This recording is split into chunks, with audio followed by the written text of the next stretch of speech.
All rise, voulez-vous lever?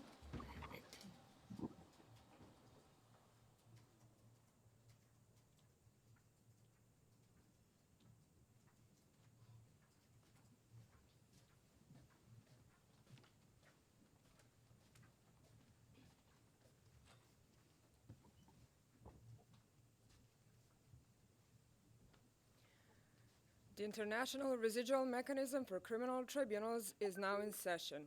L'audience du mécanisme international appelé à exercer les fonctions résiduelles des tribunaux pénaux est ouverte. Please be seated. Good morning.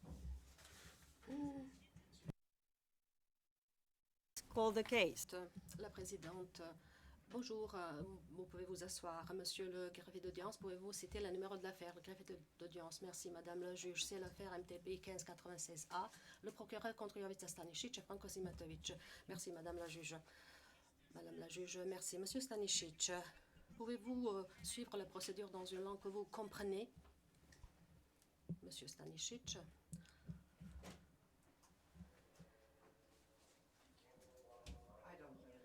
La juge présidente, je ne reçois pas la traduction. L'appelant Stanisic, oui, je peux la suivre.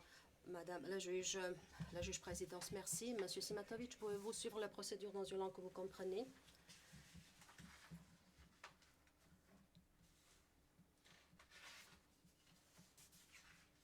La juge présidente, je n'arrive pas à entendre l'appelant.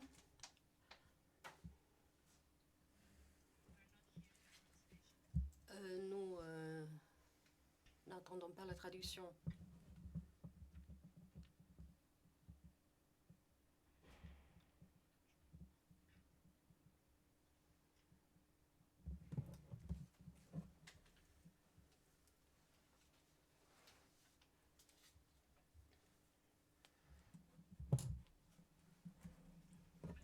La juge présidente, nous allons essayer encore une fois. Monsieur Simatovic, je vais vous demander encore une fois si vous pouvez suivre la procédure dans une langue que vous comprenez. L'appelant Simatovic, oui. Madame la présidente, merci. Maintenant, c'est parfait. Merci. Et avant de procéder à la présentation des parties, je dois dire que la Chambre d'appel a autorisé donc, le conseil de M. Stanisic, M. Wayne Jordache, de participer à cette audience par voie de vidéoconférence, puisqu'il y avait des circonstances imprévisibles qui l'ont prévu de voyager et d'assister à cette audience en appel. Maintenant, je vais demander les parties de se présenter d'abord l'accusation.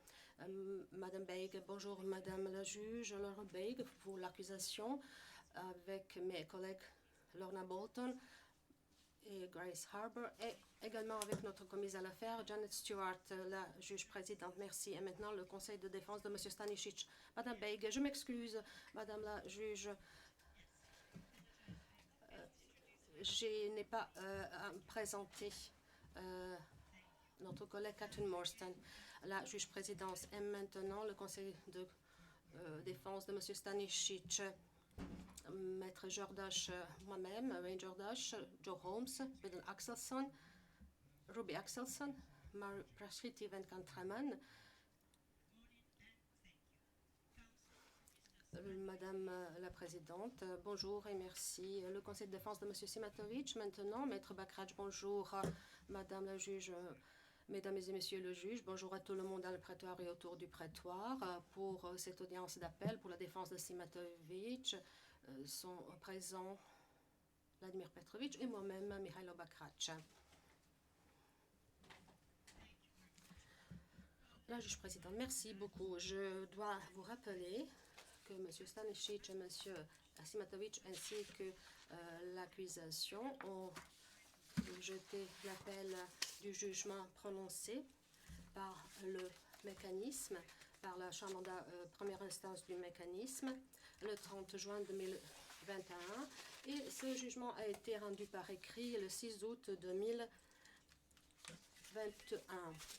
Donc, cette affaire concerne la responsabilité pénale de M. Stanisic et de M. Simatovic pendant les événements pertinent. Cette affaire, M. Stanisic était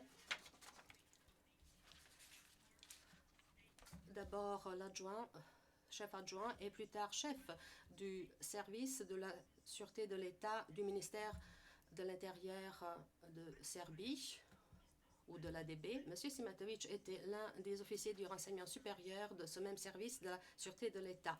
Lors du procès, M. Stanisic et M. Simatovic ont été accusés d'avoir commis des crimes de persécution, de meurtre, d'expulsion et de transfert forcé qui ont été commis entre l'avril 1991 et le mois de décembre 1995 sur le territoire de la Croatie et de la Bosnie-Herzégovine. En Croatie, ces crimes se seraient produits sur le territoire de la région autonome serbe, ancienne région autonome serbe de Krajina ou de la SAO de Krajina, ainsi que sur le territoire de la SAO de Slavonie, de la Baranja et du Srem occidental ou de la SAO de la SBSO. En Bosnie-Herzégovine, ces crimes allégués ont été limités sur les municipalités de Zvornik, Bosanski Shamac, Doboj, Bijeljina, Zvornik et Sanski Most et aux alentours du village de Trnovo. La Chambre de première instance a prononcé des déclarations de culpabilité de M. Stanisic et de M. Simatovic en les déclarant tous les deux responsables d'avoir aidé et avoir encouragé des crimes de persécution, de meurtre, d'expulsion, de transfert forcé commis par les forces serbes après la prise de pouvoir dans la municipalité de Bosanski Shamac en avril 1992. La Chambre de première instance a condamné M. Stanisic et M. Simatovic à une peine d'emprisonnement d'une durée de 12 ans. M. Stanisic avance 8 moyens d'appel et M. Simatovic 4 moyens d'appel. Tous les deux contestent leur déclaration de culpabilité et leur peine prononcée. Ils demandent que la Chambre d'appel infirme les conclusions erronées de la Chambre de première instance, annule leur déclaration de culpabilité et les acquitte.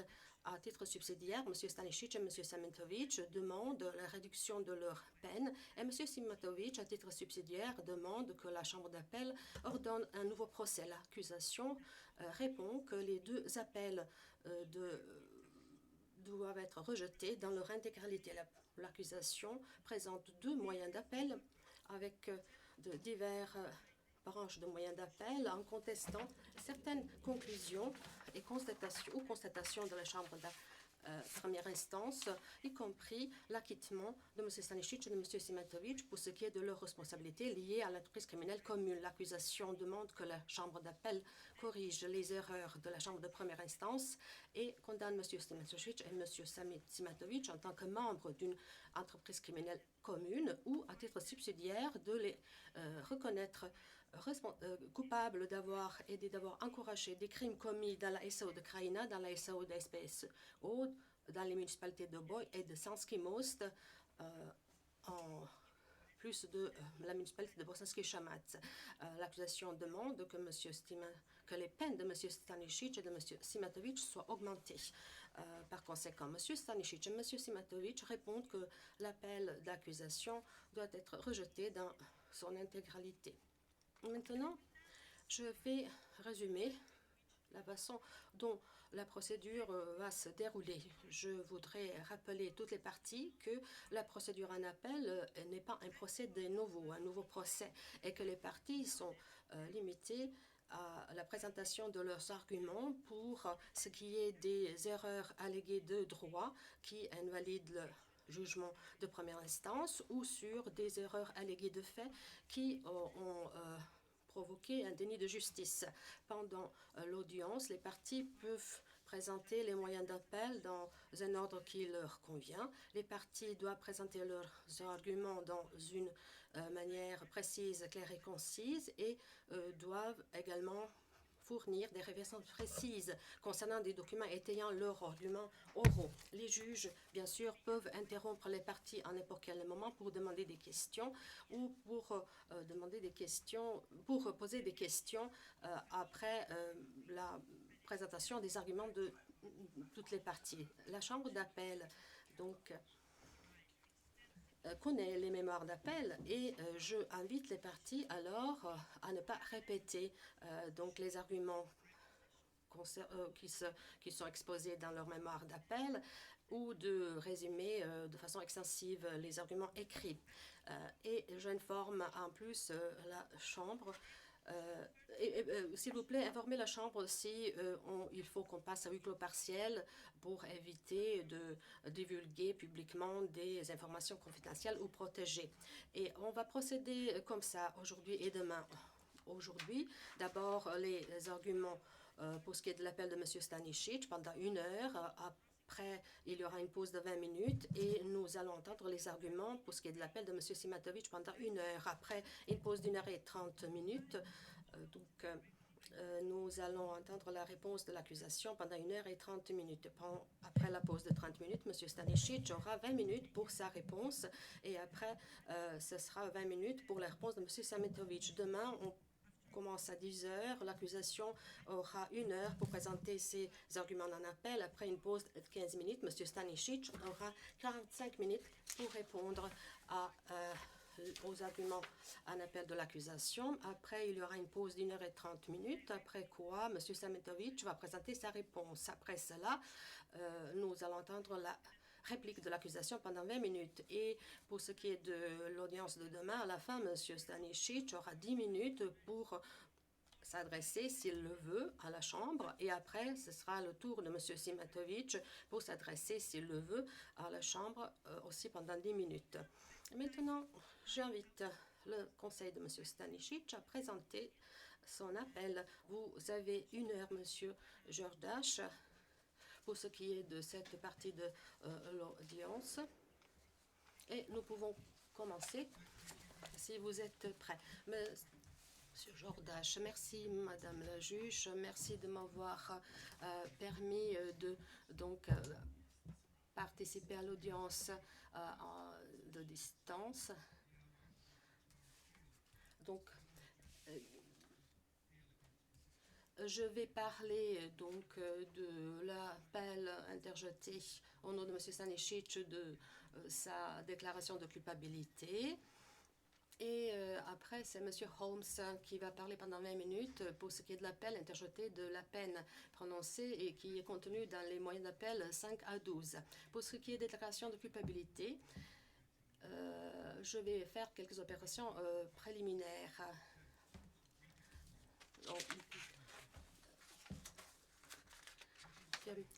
De façon regrettable, au lieu de se concentrer seulement sur l'application du mode de responsabilité pour d'avoir aidé et encouragé, nous allons avoir besoin de parler de la tentative de redéfinir ce mode de responsabilité.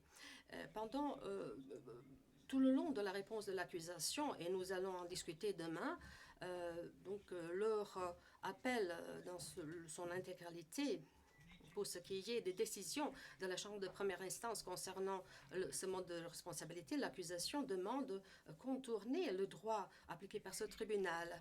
Et nous allons discuter demain de cela et de dire qu'il est vrai que leur interprétation de la prise criminelle commune et de leur application sur les conclusions, dans chaque cas, ils demandent de attribuer la responsabilité pénale comme étant la violation du principe de la culpabilité. Et s'il faut qu'on vous rappelle, donc dans la diapositive numéro 2, on réitère que le droit coutumier offre une définition ainsi que cette Chambre de l'élément matériel, l'élément moral de ce mode de responsabilité d'avoir aidé, d'avoir encouragé. Et quand on se concentre sur l'essentiel élément moral, comme c'est exposé aux moyens d'appel 3 et 4 de notre mémoire d'appel, paragraphe 127 à 186, l'accusation doit démontrer que la Chambre de première instance n'a pas commis d'erreur de droit ou de fait en déterminant que Stanisic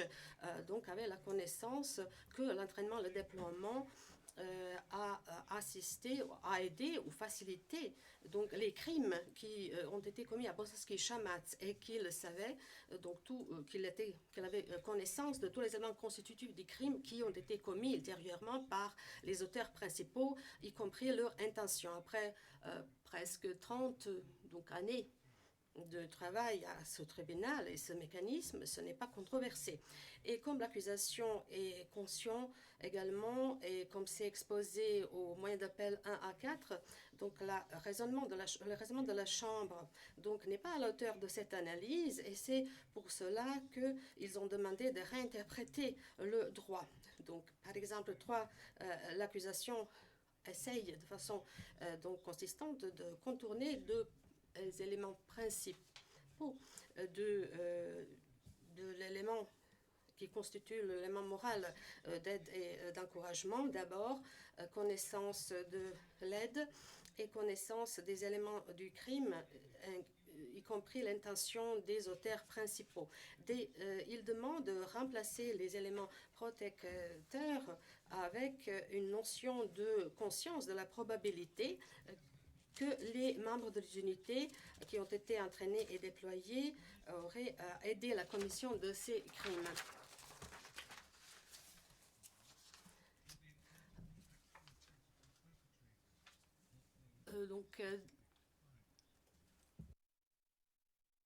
According to paragraph 24 of the prosecution's response, d'après le paragraphe 24 de leur réponse, ils demandent même de réinterpréter la nécessité d'avoir connaissance des crimes visant spécifiquement la commission des crimes, à savoir la conscience de la probabilité de type de crime, en soutenant que c'est en ligne avec la jurisprudence de la Chambre d'appel. Bien sûr, ce n'est pas, et l'accusation ne peut pas prouver autrement. Et nous soutenons dans notre réplique au paragraphe 72-76 et au 88-92 qu'il n'y a pas d'éléments soutenant cette interprétation de ces éléments, et c'est donc exposé dans plusieurs cas. Par exemple, en 2007, Blagojevic et Jokic, l'arrêt, et après en 2014, dans l'arrêt de Shainovic, il n'est pas nécessaire d'établir que l'accusé avait connaissance de la commission des crimes, et non pas qu'il aurait dû avoir connaissance ou qu'il aurait pu avoir connaissance de ces crimes. Nous allons donc se pencher sur le droit coutumier, sur ces éléments qui ont été confirmés par la jurisprudence des tribunaux aux États-Unis, en Australie, Hong Kong, France, Espagne, Inde, Pérou, Royaume-Uni, Bosnie-Herzégovine, Russie, etc. Par exemple, et dans un cas en Australie, Giorgiani versus R, le tribunal a décidé que, je cite, qu'une personne ne peut être condamnée pour avoir aidé, avoir encouragé, avoir conseillé la commission d'une infraction pénale, à moins que cette personne aurait eu connaissance des faits essentiels qui constituent les éléments du crime. À moins qu'il ait de façon délibérée aidé, instigé, encouragé, conseillé les actes de l'auteur principal. Et donc, aveuglement délibéré est traité comme étant équivalent à la connaissance, mais non pas à la négligence ou l'imprudence. Et cela ne suffit pas. Pour ce qui est de la conscience de la probabilité, malgré les efforts de l'accusation, nous n'avons pas besoin de être concernés de cela dans cet appel. Et tout aspect de la probabilité peut relever par rapport au type de crime dont l'accusé avait connaissance pour ce qui est de sa commission. Et la probabilité peut être donc considérée uniquement si celui qui a aidé et encouragé n'est pas certain quel serait le nombre de crimes qui vraiment seraient commis. Pourtant, la Chambre a conclu au paragraphe 606 à 607 que, je cite, l'accusé avait connaissance du fait que leurs actes ont aidé la commission des crimes de persécution, de meurtre, de déplacement forcé. Et c'était des éléments constitutifs essentiels des crimes, y compris l'intention des auteurs. Fin de citation. Et c'est dont il s'agit de cet appel. De façon regrettable, il y avait la même tactique mal conçue qui peut être vue par rapport à notre appel concernant l'entreprise criminelle commune, moyenne d'appel 1, paragraphe 16 à 117. Et je serai bref par rapport à cela. Cela concerne l'allégation selon laquelle Stanisic a utilisé les auteurs directs des crimes pour favoriser l'objectif commun criminel. C'est le diapositive numéro 4. Et comme vous le savez, donc cela a été énoncé comme le droit applicable à partir de l'affaire Berjanin et soutenu par la Chambre d'appel de Kraïchnik, à savoir que, je cite, lorsque donc l'auteur principal n'est pas démontré comme étant participé à l'entreprise criminelle commune, le juge raisonnable du fait doit établir que le crime peut être imputé ou au moins à un membre de l'entreprise criminelle commune. Et c'est au paragraphe 428 de l'affaire Berjanin, cela doit être établi, déterminé au-delà de toute raisonnable pour éviter la responsabilité par association. Years after Stanisic's case began, Nous sommes maintenant en 2022. Le procès Stanisic a commencé il y a 19 ans. Lisons l'appel interjeté par l'accusation concernant une série d'erreurs de faits et de droits qui auraient été commises concernant l'entreprise criminelle commune. L'accusation contourne les exigences juridiques et évite de faire référence aux instruments utilisés. L'accusation comprend entièrement que si le droit était appliqué comme il se doit, leurs arguments seraient rejetés.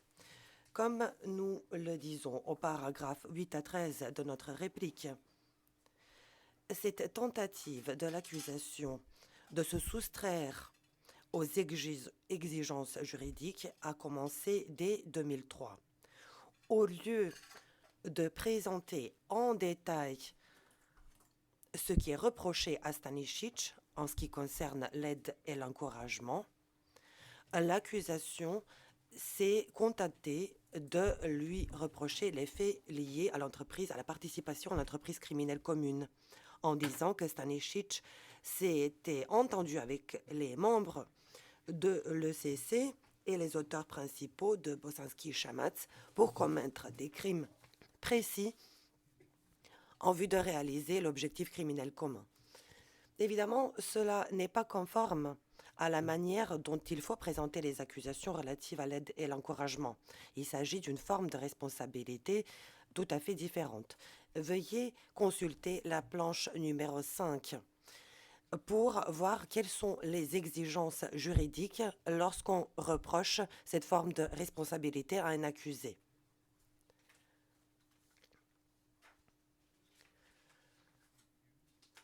Donc, il n'a jamais été reproché à Stanisic de s'être rendu coupable d'avoir aidé et encouragé.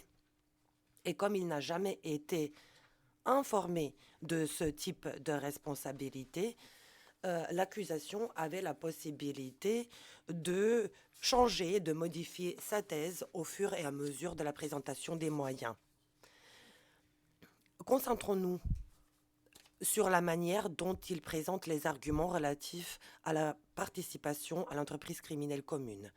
Comme ils le disent dans leur mémoire préalable au procès, au paragraphe 75, 92 et 93, Stanisic aurait assuré l'entraînement, les armes, l'équipement et le financement de l'unité sur le territoire de Bosanski-Chamatz. Il l'aurait déployé et il aurait commandé cette unité tout au long des opérations menées. Donc, si ces accusations sont maintenant envisagées sous l'angle de la forme de responsabilité qui découle de l'aide et de l'encouragement, il est reproché à Stanisic que tous ces actes avaient un effet matériel sur les crimes commis et il lui est rapproché d'avoir eu connaissance de cela en tant que l'un des commandants principaux de cette opération. et qu'il avait des connaissances, tout comme les auteurs principaux de Bosanski Shamatz, quant à l'entraînement, au déploiement et au commandement des hommes à Bosanski Shamatz, et qu'il savait que tout cela contribuerait à la commission des crimes de persécution, de meurtre ou de l'assassinat, de l'expulsion et d'actes inhumains commis à Bosanski Shamatz. Il aurait été au courant des éléments essentiels de ces crimes, y compris de l'intention qui animait les auteurs principaux de cette attaque, parce qu'il aurait organisé et commandé cette attaque. Comme nous le soulignons dans notre moyen d'appel 2, paragraphes 52 à 266, il est évident que la grande majorité de ces actes allégués n'ont pas été démontrés lors du procès. Comme la Chambre de première instance l'a conclu, la contribution apportée par les accusés consistait à assurer l'entraînement et à mettre ses forces de rendre ses forces disponibles pendant la prise de pouvoir, et elle ne consistait pas à les diriger at all. And Mr. Holmes will pendant que l'opération était menée. En d'autres mots, l'accusation n'a pas démontré sa thèse. Stanisic n'était pas un joueur principal, il n'était pas l'organisateur des opérations, il n'était pas le commandant de l'opération. C'est à peine, en fait, s'il avait été impliqué dans l'opération.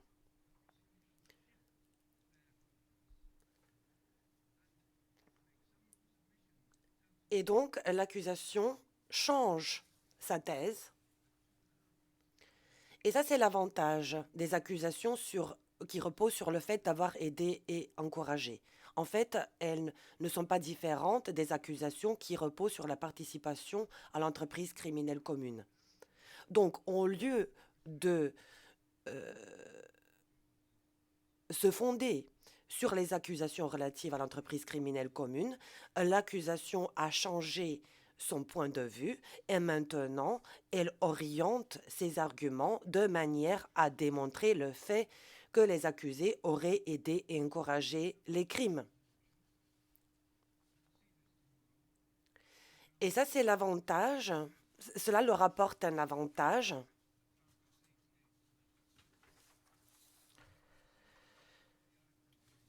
À savoir qu'en fait, ils ont beaucoup plus d'espace pour manœuvrer. Mais le problème, c'est que cela porte préjudice à l'accusé et à ses droits à être jugé d'une manière équitable. La question de ce qui représente une aide ou une assistance matérielle devient très floue. Nous le verrons demain, lorsque l'accusation présentera ses arguments relatifs à leur moyen d'appel numéro 1A, 3B. Lorsqu'ils n'ont pas réussi à démontrer leurs accusations relatives à Arcane et à la participation à l'entreprise criminelle commune, ils reformulent les arguments pour faire valoir que les accusés étaient responsables d'avoir aidé et encouragé les crimes commis.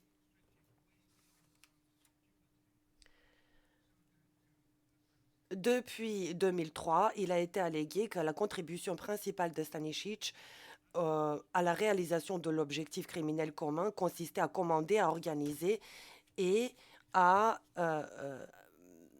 aider Arcane et son unité SDG pendant la période qui va de 1991 à 1995. C'est à peine si le fait d'avoir aidé et encouragé était mentionné. Maintenant, cependant, l'accusation cherche à démontrer que la Chambre de première instance a commis une erreur lorsqu'elle n'a pas conclu que les rémunérations per diem qui ont été versées à des personnes faisant partie de la DB serbe constituaient une contribution matérielle aux crimes commis par quelques 300 à 400 hommes. Comme nous le disons dans le cadre de l'appel que nous interjetons, la Chambre de première instance semble avoir conclu à un élément moral qui n'a en fait jamais été prévu dans le cadre de la thèse de l'accusation. Maintenant, on prend pour le point de départ qu'en fait, les accusés avaient les connaissances requises. Et on ne tire pas les conclusions sur ce point sur la base des contacts entre les accusés et les personnes impliquées dans les crimes commis à Bosanski-Šemac, mais seulement en partant du scénario de crimes préexistants en Croatie et en Bosnie, et en s'appuyant sur la connaissance que Stanisic avait en général. Donc, au lieu de reconnaître que cela n'a jamais été envisagé dans la thèse de l'accusation, l'accusation maintenant cherche à s'appuyer sur ces arguments-là pour que les déclarations de culpabilité soient confirmées. Et cela mène à des erreurs de droit et de fait. L'approche adoptée par l'accusation montre comment on peut se servir des accusations formulées d'une manière vague pour modifier la thèse au cours du procès.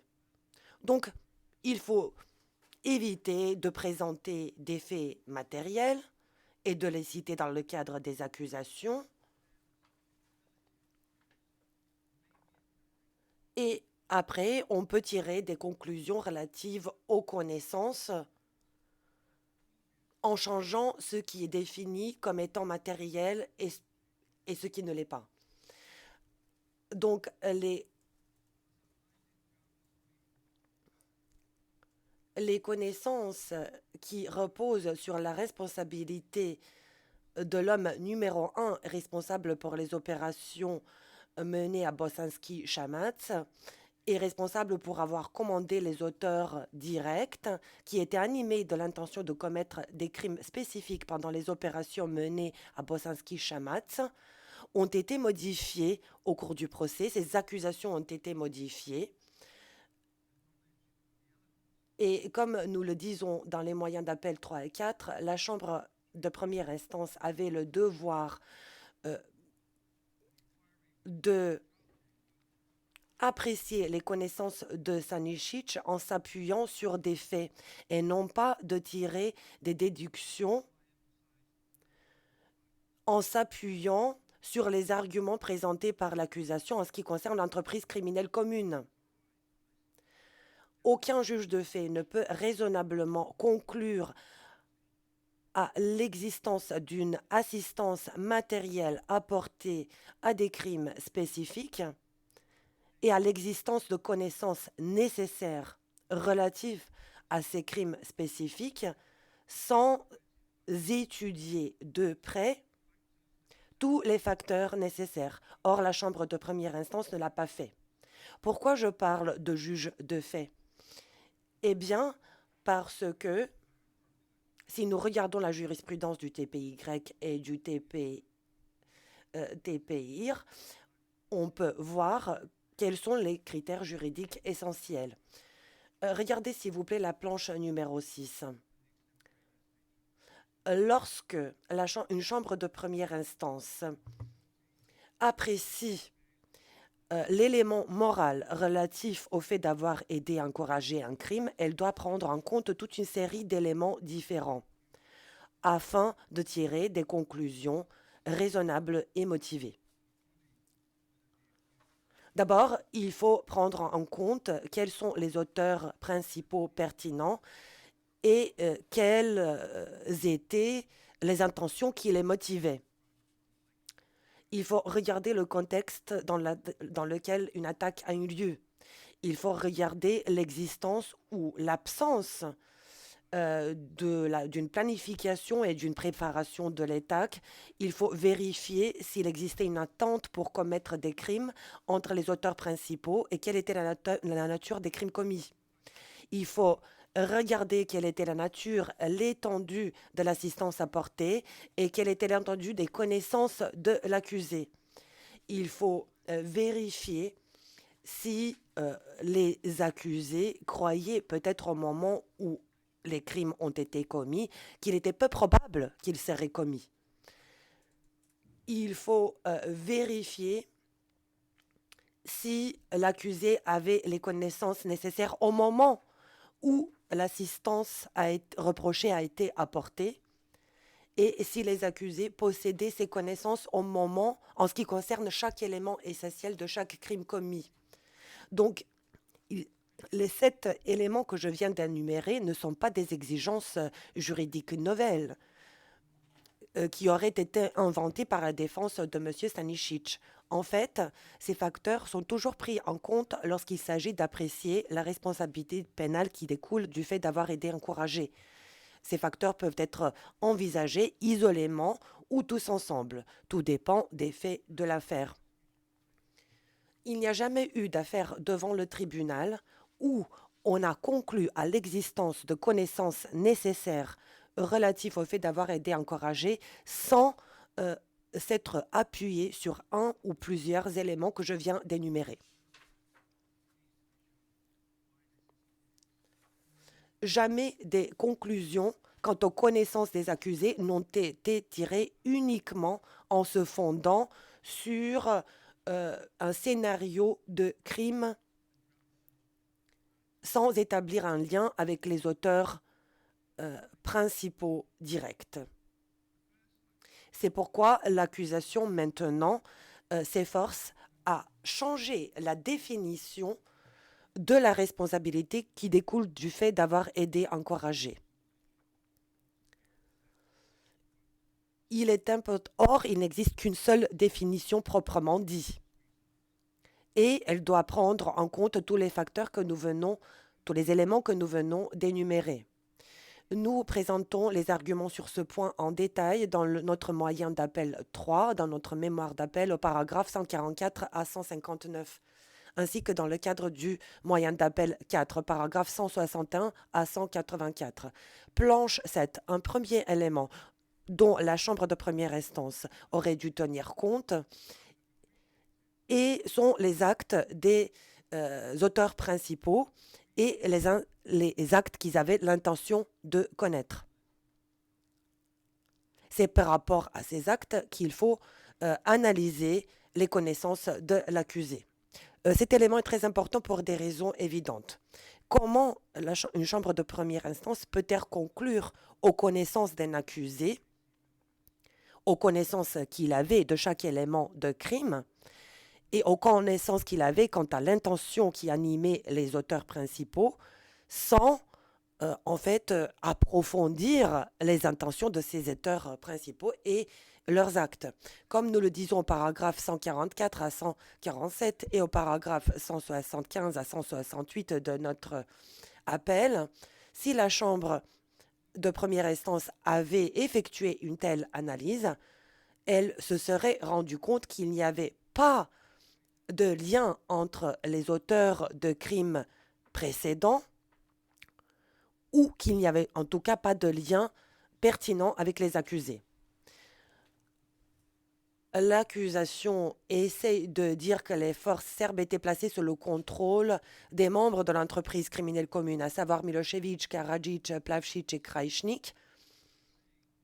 Or, il est facile de démontrer que ce n'était pas le cas en ce qui concerne Bosanski Shamat, puisque la Chambre de première instance n'a pas tiré de conclusion sur ce point.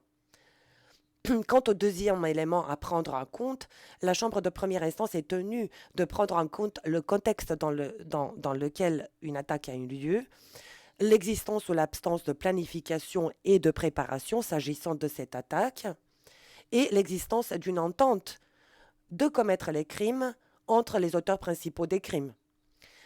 Dans sa réponse, l'accusation dit au paragraphe 106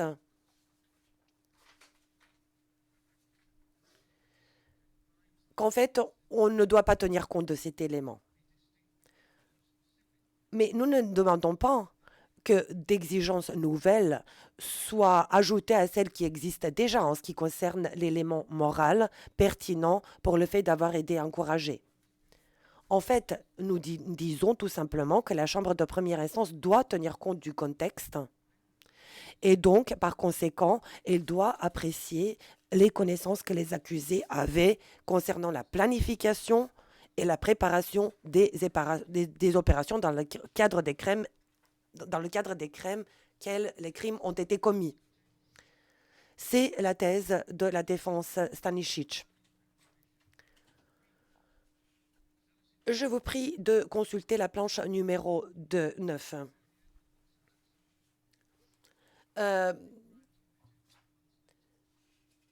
Regardez la logique qui a été suivie par la Chambre d'appel, parce que celle-ci n'a pas examiné la planification dans laquelle Stanisic aurait été impliqué pour tirer des conclusions relatives à ses connaissances.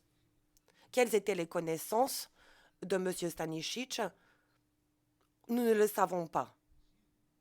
La Chambre a tout simplement supposé, sur la base de ce qui s'était produit précédemment dans d'autres endroits, et sur la base de ce qu'auraient pensé des hommes qui n'avaient rien à voir avec M. Stanisic, que celui-ci est au courant de tous les crimes qui auraient pu être commis à Bosanski Shamat en 1982, et ce, à n'importe quel moment après le début des opérations.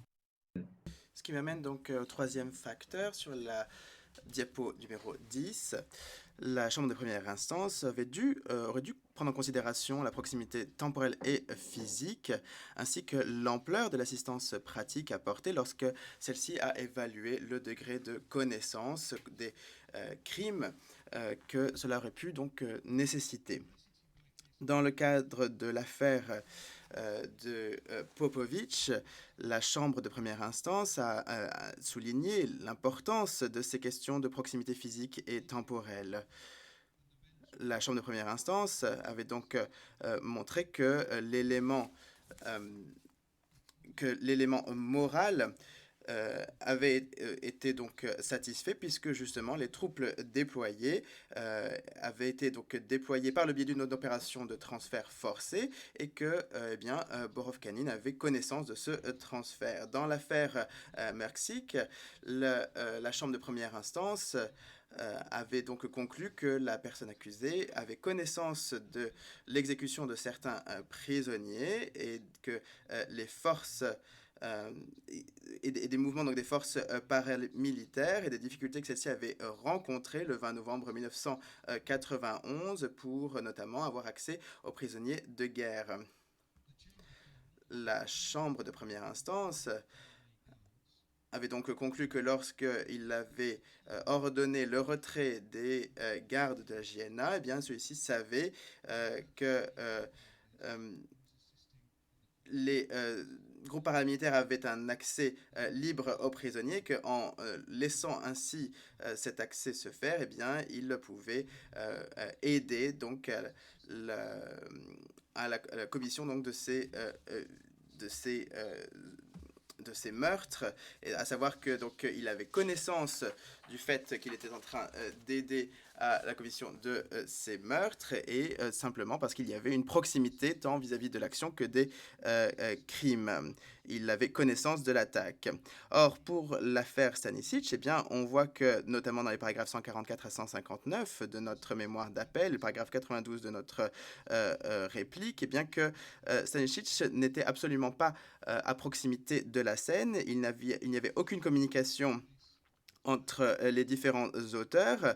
Il n'y avait pas non plus les crimes n'ont pas eu lieu à proximité de Stanisic. Il n'y avait aucun déploiement, aucune formation des troupes qui se sont faits à proximité des crimes. Comme nous pouvons le voir dans le paragraphe 5 et 32 de notre mémoire d'appel, la plupart des crimes ont eu lieu plusieurs semaines après la formation de ces groupes.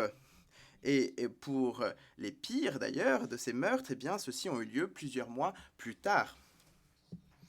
Ce qui m'amène donc à la diapo 11. Je pense qu'il est essentiel pour cette chambre d'évaluer la nature, l'étendue et le champ d'application également de la connaissance qu'avait l'accusé de ces faits d'assistance, et notamment lorsque la personne accusée était dans le cercle de connaissances liées à ces crimes, et si le rôle que la personne accusée a joué aurait pu lui permettre d'avoir la connaissance de ces crimes. Par exemple, donc, dans l'affaire Bagosora, l'accusé Nzengi Yumva a été donc reconnu comme responsable d'avoir formé et envoyé des milices pour renforcer les forces locales qui ont joué un rôle dans une attaque. Et il a été demandé donc à Nzengi Yumva d'envoyer des renforts et cette demande a été faite par le gouvernement et donc celui-ci avait une connaissance totale de l'intention derrière son action. Comme on peut le voir sur la diapo 12 dans l'affaire Dorjevich, on voit que là aussi l'accusé avait une connaissance des crimes qui allaient être perpétrés et qu'il avait gardé le contrôle des troupes qu'il avait envoyées pour perpétrer ces crimes, et ce sur l'ensemble de la période de ces attaques. Ainsi, comme on peut le voir, eh bien, la Chambre n'a trouvé aucun élément qui va dans la même direction pour Stanisic et il n'y a pas de preuves raisonnables concernant ces faits. Diapo 13. Un autre facteur important que la Chambre de première instance aurait dû prendre en considération concernant l'évaluation de l'élément moral, eh bien, c'est de savoir si l'accusé pensait qu'il était peu probable que ces crimes se produisent suite justement à l'assistance qu'il a pu apporter. Et pour cela, eh bien, il faut une évaluation de la culpabilité ou non de l'accusé quant à savoir s'il existe une interférence raisonnable vis-à-vis donc des connaissances et des croyances de l'accusé quant aux conséquences de ses actes. Si vous reprenez donc le paragraphe 91 à 101 de notre réplique, on peut voir donc que la Chambre s'est reposée sur les opérations qui ont eu lieu entre 1991 et 1992 et auxquelles ont participé Marcic, la police de la SAO Krajina, Arkan et ses unités, et les membres de l'ECC, Milosevic, Karadzic, Plashvich et Krajnic. Alors, permettez-moi donc de revenir sur un point. Si Stanisic avait connaissance que les membres de cette ECC ou des auteurs directs allaient participer aux opérations de Bosanski-Samach, et comme nous pouvons le voir donc dans le paragraphe 97 de notre réplique, si Stanisic avait pu montrer qu'il avait connaissance que les opérations donc, de Bosanski-Samach allaient se faire dans le cadre de l'objectif criminel commun, eh bien, il aurait pu effectivement donner notice du risque de certains de ces crimes. Et cela aurait pu effectivement être un facteur qui alors aurait été pris en considération dans l'évaluation de l'élément moral. Mais ça n'a pas été le cas. Il n'y a aucun auteur et aucun membre de l'ECC ou un auteur principal en lien avec ces événements qui y ont fait référence et qui avaient connaissance de ces actions. Comme cela a été noté dans notre mémoire d'appel au paragraphe 146, aucun des auteurs principaux, à savoir Simic, Cerny, Debelli ou Lugar, qui ont joué donc un rôle majeur, eh bien, n'ont été identifiés comme étant des membres de l'ECC ou comme faisant partie d'une série de ces crimes de même nature. Or, étonnamment, la Chambre de première instance a donc créé un lien entre la connaissance de Stanisic sur l'impact que ces actions pourraient avoir et sur la connaissance supposée qu'il y avait d'autres membres de l'ECC qui n'ont pas participé aux opérations de Bosanski-Samach, mais qui ont participé à d'autres crimes en Croatie et en Bosnie-Herzégovine. Donc, comment est-ce que la Chambre de première instance a-t-elle pu évaluer un tel lien, puisque pour évaluer une connaissance, il faut effectivement se concentrer sur l'accusé et non pas sur la connaissance des autres personnes. Ainsi, ce n'est pas forcément très clair ici. L'évaluation donc ainsi de l'élément moral de Stanisic concernant le fait d'avoir aidé et encouragé à ces meurtres tels qu'indiqués dans les paragraphes 606 et 607 ne permet pas donc d'évaluer le lien de Stanisic avec la préparation ou la planification de ces événements de pair avec certains des auteurs principaux. Ainsi, il est donc si aucun membre de l'ECC n'a pu participer à ces opérations à Bosanski-Samac, il y a effectivement peu de chances que d'autres crimes similaires puissent avoir été planifiés par Bosanski-Samac. Et pourtant, ce n'est pas quelque chose que la Chambre de première instance prend en considération. Alors, en ce qui concerne les diapos 14 et 15, je ne vais pas forcément m'attarder dessus, mais il est important malgré tout donc de voir si donc la connaissance de l'accusé reposait sur un temps particulier, mais je pense que là aussi,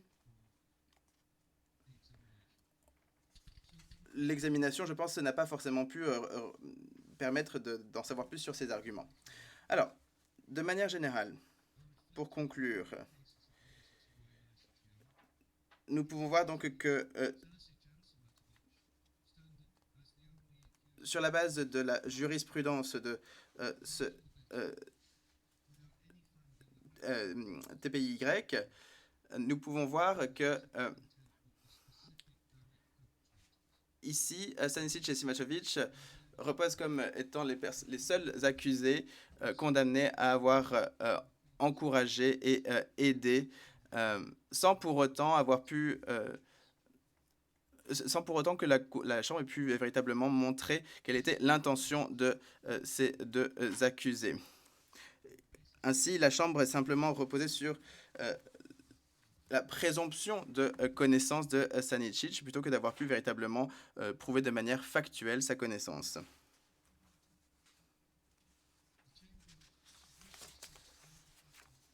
La Chambre n'a pas pris en considération non plus la manière dont les autres séries de crimes ont eu un impact sur la connaissance de Stanisic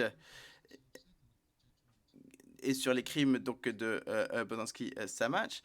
Et l'absence de tout lien est d'ailleurs très claire dans le paragraphe 607 du jugement, puisque la Chambre de première instance déclare que les forces serbes ont systématiquement commis des meurtres, des déplacements forcés contre les habitants non serbes de la région de SAO Krajina et SAO Krajina SBOS, et que les forces serbes ont attaqué également Bijeljina et Jaos, mais n'ont pas pu évaluer non plus si ces forces serbes étaient les mêmes que celles qui ont attaqué Bosanski-Samac. Or, ce n'était pas le cas. La Chambre aurait été donc forcée d'observer, si elle avait vraiment pris en considération ce fait, que les auteurs principaux n'étaient pas les mêmes. Ainsi, donc, ils auraient pu tirer des conclusions quant à la connaissance présumée de Stanisic sur les attaques précédentes qui ont pu avoir lieu.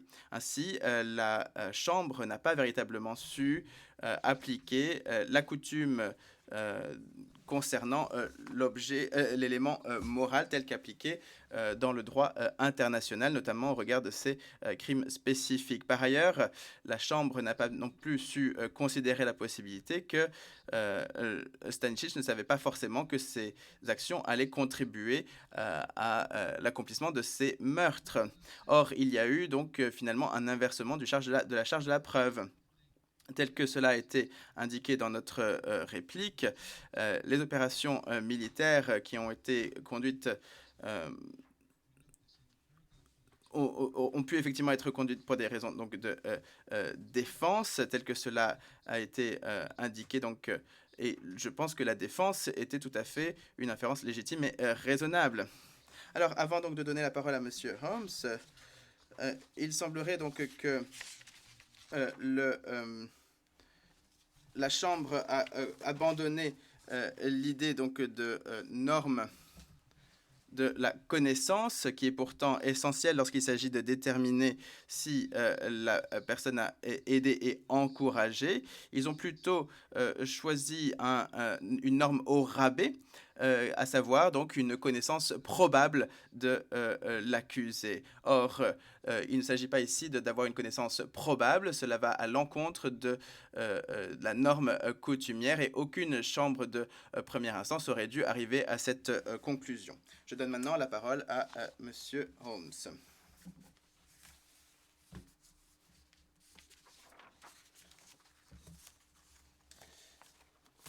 Monsieur les juges, merci beaucoup. Je vais revenir maintenant sur l'appel contre la condamnation. Alors, tout d'abord, j'aimerais revenir sur faire un petit bilan sur cette procédure qui a duré donc maintenant plus de 20 ans, puisque nous avons une condamnation pour des chefs 1 à 5, aidés et encouragés. Par ailleurs, nous sommes à Bosanski-Chamax avec donc une condamnation à 12 ans d'emprisonnement. Stanisic a été arrêté le 13 mars 2003, a fait sa première comparution initiale le 13 juin 2003.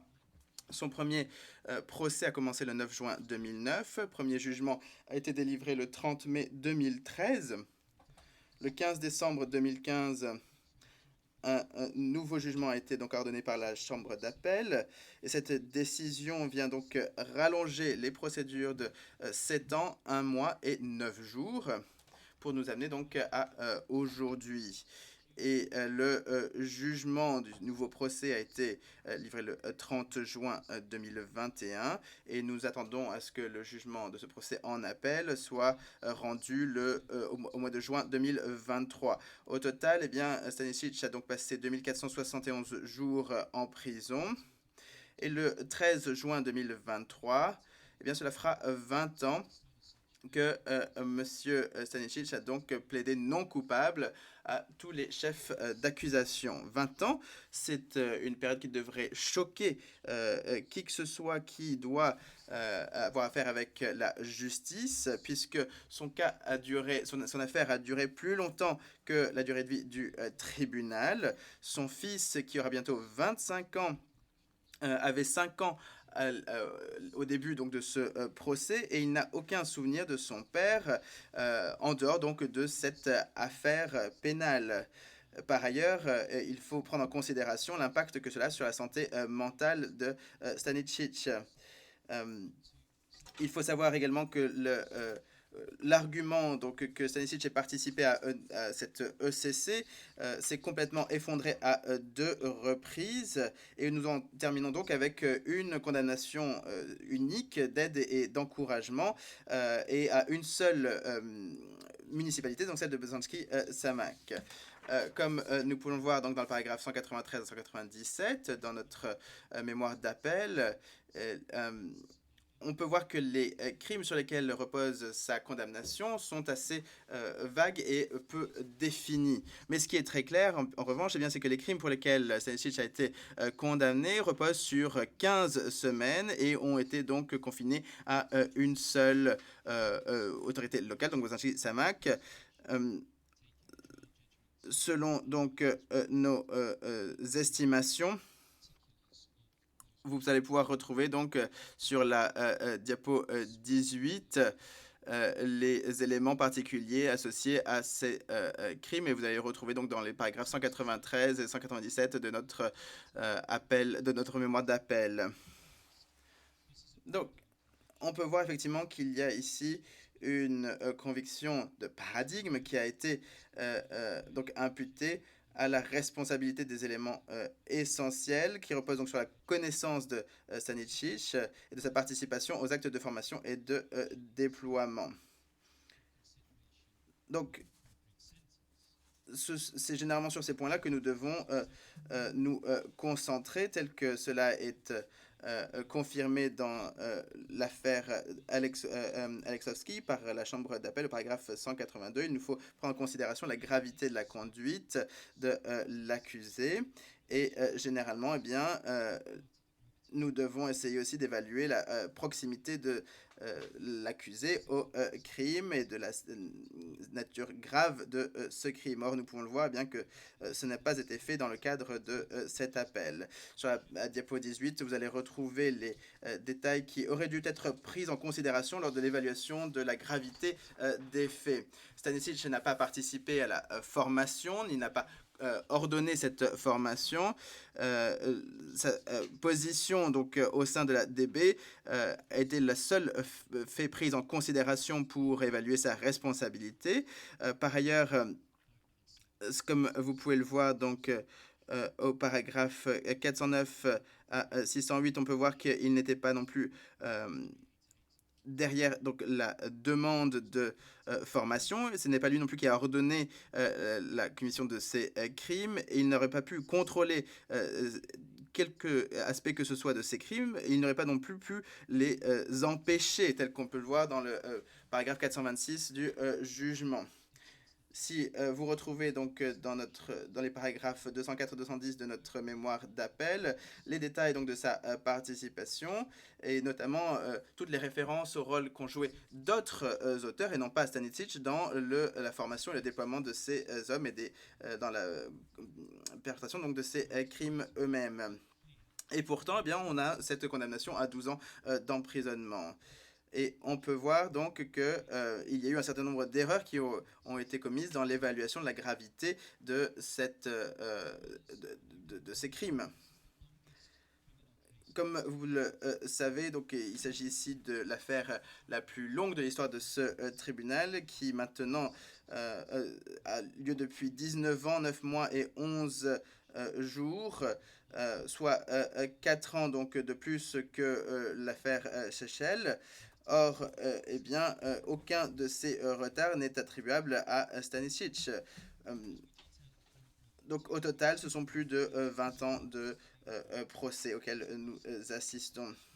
C'est un processus, bien sûr, qui a complètement perturbé la vie de l'accusé. Il n'a pas pu voir notamment ses parents qui aujourd'hui sont vieillissants. Il n'a pas pu voir son fils grandir.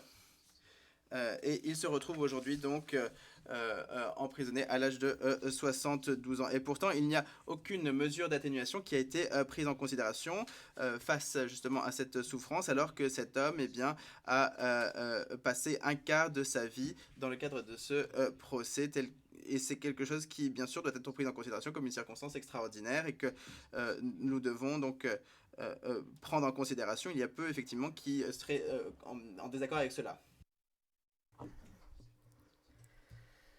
Et comme c'est soutenu au moyen d'appel au paragraphe 227 à 232 de notre mémoire d'appel, au lieu de donc accorder du poids à cet élément dans la peine prononcée, la Chambre de première instance, au paragraphe 631 à 132, a donc fourni donc l'explication de ces circonstances extraordinaires comme étant la seule raison pour ne pas donner du poids à cet élément dans la peine. La Chambre de première instance et l'accusation non plus, en répondant à notre appel, n'ont pas donc faire donc appel à ce principe de procès équitable pour expliquer cette décision, puisque cela n'existe pas. C'est parce que ce délai occasionné par ces circonstances extraordinaires donc ne sont pas une explication. Monsieur Stanisic n'a demande pas donc un acte de merci, il ne demande que l'application honnête des circonstances atténuantes et pour ce qui est donc de cette position a été contredite pour ce qui est de l'intention du Conseil de sécurité des Nations Unies lorsqu'il a établi le mécanisme en soulignant la nature contenue des principes de respect du droit d'un accusé de la part de TPY. Paragraphe 4 de sa résolution 1966/210 par laquelle la juridiction du mécanisme a été créée, le Conseil de sécurité a décidé que, je cite, le mécanisme doit continuer la juridiction, les droits et les obligations comme étant les fonctions essentielles de la TPY. Fin de citation. Donc, les garanties d'un procès équitable pour l'accusé, articles 18 et 19.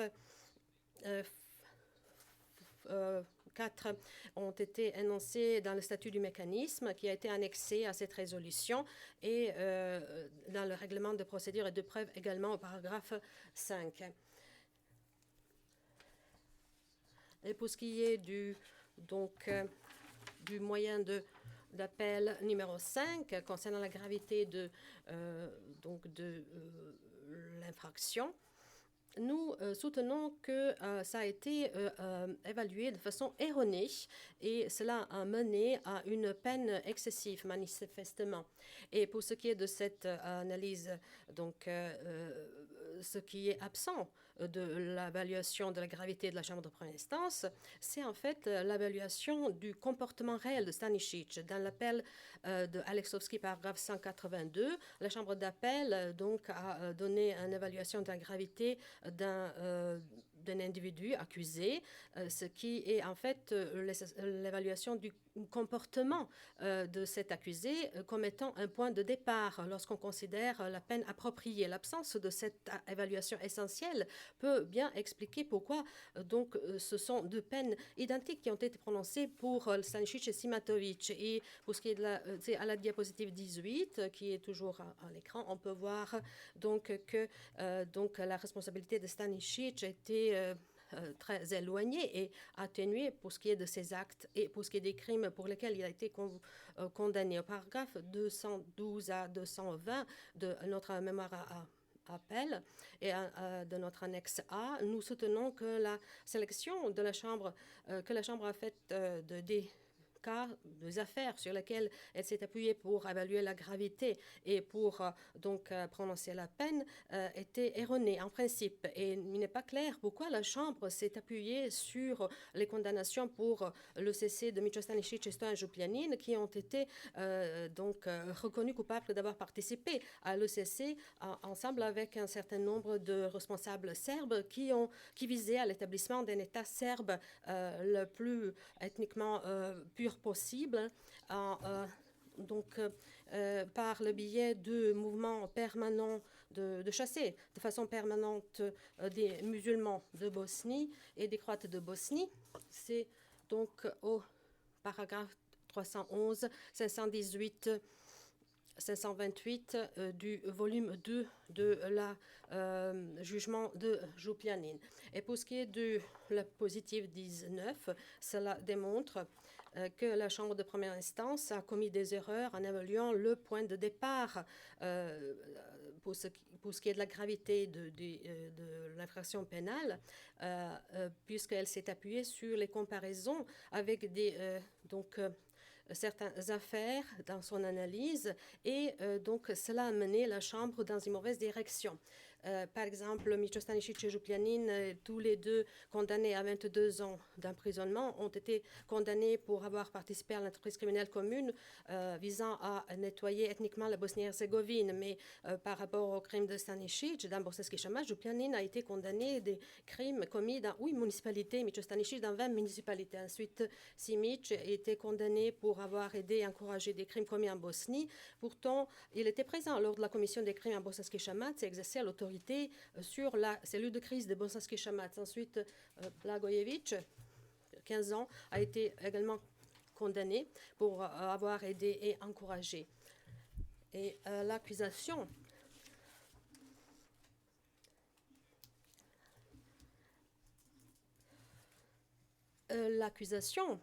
a besoin de s'appencher sur ces questions et expliquer, et non seulement affirmer comment ces affaires auraient pu guider la Chambre pour ce qui est du point de départ pour la peine.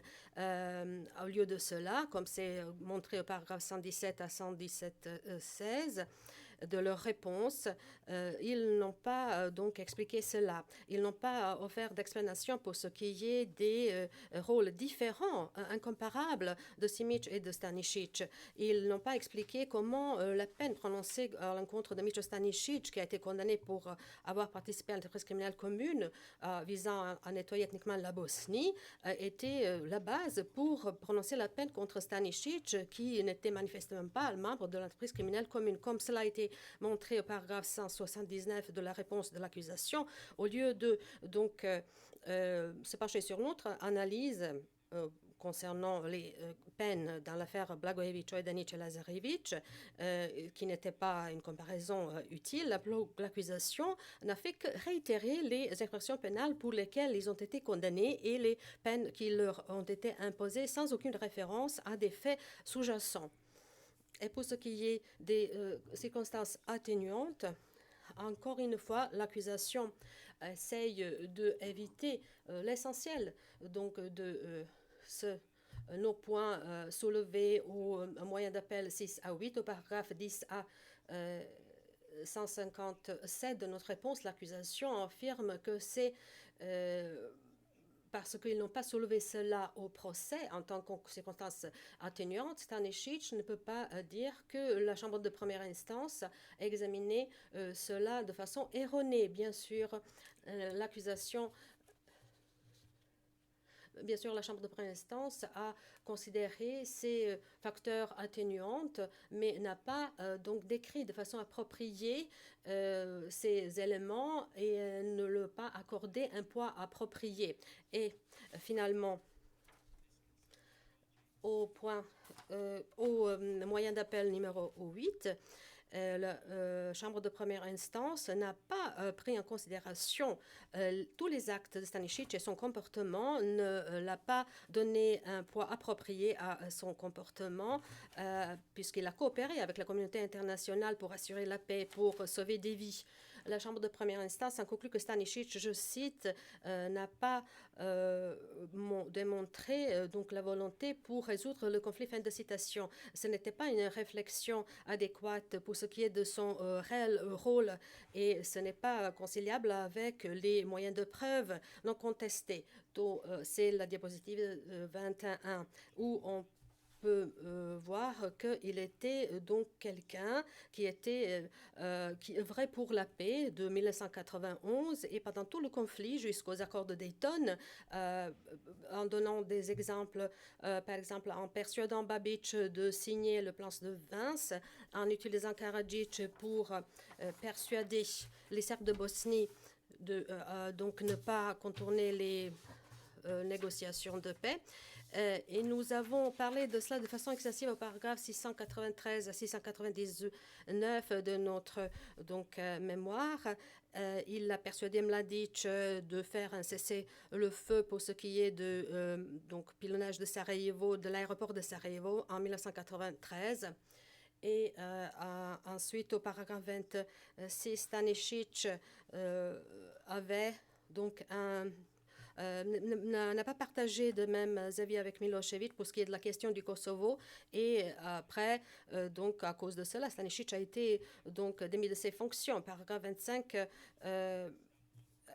pour ce qui est de RJS 011, ce témoin a dit, je cite dans son témoignage, l'objectif de l'ADB depuis le septembre 1992 était d'établir la coopération avec d'autres services de renseignement et de, je cite, introduire la paix et la stabilité sur les Balkans. Et d'après la CIA, Stanisic et l'ADB de Stanisic étaient, je cite, un service solide qui, avec succès, œuvrait sur les questions de l'extrémisme venant du droit ou du gauche, ce qui a été confirmé par des moyens de preuve documentaires émanant de l'ambassade de la République fédérale yougoslave en Washington en 1996. Et il est également clair que donc la seule moyen de preuve avec une valeur probante considérable est le témoignage de RJS 01. Pourtant, c'est moyen de preuve, ce témoignage n'a pas été admis sur la base de l'article 66, puisque c'est lié au contrôle des moyens de preuve par le gouvernement des États-Unis, qui ont refusé de donner leur consentement pour que cela soit admis formellement en tant que moyen de preuve. J'ai encore 3 minutes, merci. Et l'approche de la Chambre de première instance donc, a mené à la conclusion. Et c'est basé sur l'analyse de tous les moyens de preuve qu'il a coopéré pour ce qui est des raisons suivantes. D'abord, il y a des moyens de preuve pertinents montrant que Stanisic a déployé des efforts pour sécuriser la paix, et c'est au paragraphe 166 à 177 de notre mémoire en clôture, et cela n'est pas donc en concordance avec des conclusions inadéquates. Ensuite, pour ce qui est des facteurs atténuants, qui n'ont pas besoin de s'appuyer sur des moyens de preuve formellement admis, à savoir que la Chambre de première instance n'a pas de raison impérieuse de les prendre en considération, mais était obligée de donner du poids à ces facteurs atténuants pour ce qui est de leur évaluation. Par exemple, donc la Chambre aurait pu s'appuyer sur les informations telles des rapports médicaux concernant la santé de l'accusé, etc. Troisièmement, en tout cas, la Chambre de première instance a commis une erreur de ne pas avoir admis le témoignage de RJS 01 et refusé donc de donner certification pour appel interlocutoire. Et nous allons donc adopter ce raisonnement qui est détaillé dans la requête interlocutoire pour certification pour interjeter l'appel le 3 janvier. Et finalement, comme cela a été noté, si donc le témoignage du RJS 01 était pertinent pour ce qui est de l'intention, il est également pertinent pour les facteurs atténuants. Cela veut dire que les efforts de Stanisic depuis 1991 jusqu'à 1995 de coopérer avec les alliés internationaux pour faire finir le conflit et pour sauver des vies ont été détaillés plus tôt et n'ont pas besoin d'être reconsidérés. En tout cas, les moyens de preuve étaient fiables et étayés à plusieurs reprises, non seulement par le témoignage de par les stipulations de l'article R76 et par les témoignages de témoins tels que Sir Ivor Roberts, RJS 01, Slado Dragicevic, etc. C'était les moyens de preuve non contestables.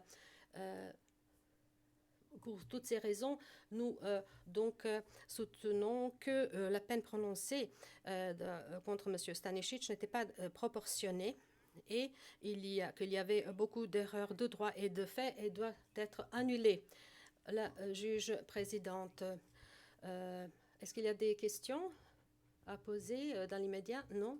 Bien, nous allons faire une pause et nous allons revenir.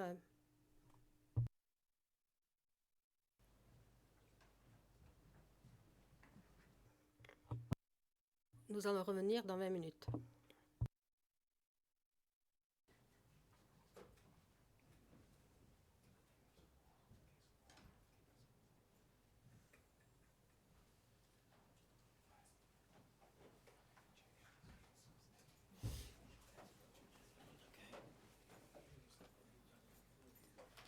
Fast, I think. I had to go pretty fast through all of that. Yeah, that's it, actually. I didn't see it until